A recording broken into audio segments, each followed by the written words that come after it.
5 തരത്തിലാണ് സ്വതക്കന്റെ കൂലി ഉണ്ടാവുക. ഒന്നിന് 10 കൂലി കിട്ടുന്ന സ്വതക്ക.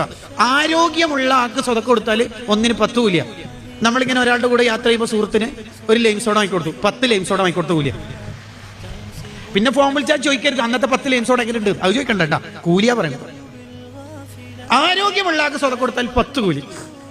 ഇനി രോഗമുള്ള ആൾക്ക് സ്വതക്ക കൊടുത്താലോ 90 കൂലി. ഖത്തീബ് ഉസ്താദ് പറഞ്ഞു, കാഴ്ച കുറവുള്ള ഒരു മനുഷ്യൻ പുറത്ത് സഹായത്തിനുണ്ട്, നിങ്ങൾ പറ്റുന്നവരൊക്കെ കഴിയുന്ന പോലെ സ്വതക്കാണ്. 1 രൂപ കൊടുത്താൽ തന്നെ 90. കൂട്ടിക്കോ, നല്ലോണം കൂട്ടിക്കോ. ഒരു 10 എണ്ണം ആലോചിക്ക്. ഒരു 500 രൂപ മുപ്പർക്ക് കൊടുത്താൽ ഇൻറ്റു 90 വെറുതെ ആലോചിക്ക്. അസുഖമുള്ള ആൾക്ക് കൊടുത്താൽ 90 കൂലിയ. അതാണ് രണ്ടാമത്തത്. മൂന്നാമത്തത്, കുടുംബക്കാരിലെ പാവപ്പെട്ടവർക്ക് സ്വതക്ക കൊടുത്താൽ 900 കൂലിയ. 900 കൂലിയ കുടുംബത്തിന് സ്വതക്ക കൊടുത്താൽ. ഒരു മനുഷ്യൻ ആഖിറത്തിലെത്തുമ്പോൾ നന്മന്റെ തട്ടിൽ ആദ്യം വെക്കുന്നത് അന്നഫഖത്തു അലൽ ഇയാൽ, കുടുംബത്തിന് വാങ്ങിക്കൊടുത്തതാ. വത്തക്ക, ഫ്രൂട്ട്സ്. ഇടക്ക് അങ്ങനെയെല്ലാം ഭർത്താക്കന്മാർ വാങ്ങിക്കൊടുക്കും. ഇടക്ക് ടൗണിൽ നിന്നെല്ലാം പോകുമ്പോൾ ഭാര്യനോട് പറയാ, ഇന്നൊരു സാധനം എനിക്ക് വാങ്ങിയിട്ട് വരുന്നത്, അങ്ങനെ കൊടുക്കണം. നാലാമത്തെ സ്വതക്കന്റെ കൂലി 1 ലക്ഷം കൂലി കിട്ടും. അതായിരിക്കാം ഉപ്പാക്കും ഉമ്മാക്കും സ്വതക്ക കൊടുത്താൽ. സുബ്ഹാനല്ലാഹ്. ഉപ്പാക്കും ഉമ്മാക്കും സമ്പത്ത് ഉണ്ടാവട്ടെ ഇല്ലാതിരിക്കട്ടെ കൊടുക്കണം.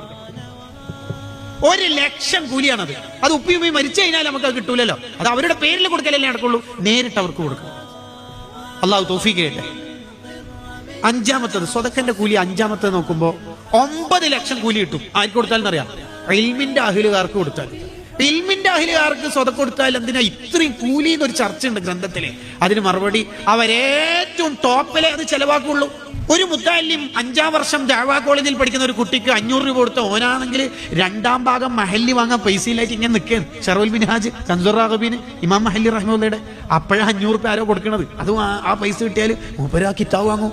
ആ കിതാബ് കൊണ്ട് മൂപ്പര് എത്ര പഠിക്കും. അങ്ങനെ മൂപ്പര് ഒരു മുദരിസായി ആയിരങ്ങൾക്ക് ചൊല്ലിക്കൊടുക്കും. അതിന്റെ ഒക്കെ കൂലി നമുക്ക് കിട്ടും. അതാണ് ഇൽമിന്റെ അഹ്ലുകാർക്ക് 9 ലക്ഷം. ഈ ആശയം ബിഗ്യത്തുൽ മുസ്തർശിദീൻ എന്ന കിതാബിലുണ്ട്.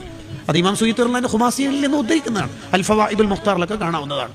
അള്ളാഹു നമുക്ക് ധാരാളം ഖൈറാത്തുകൾ ചെയ്യാനുള്ള തൗഫീക്ക് നൽകുമാറാവട്ടെ.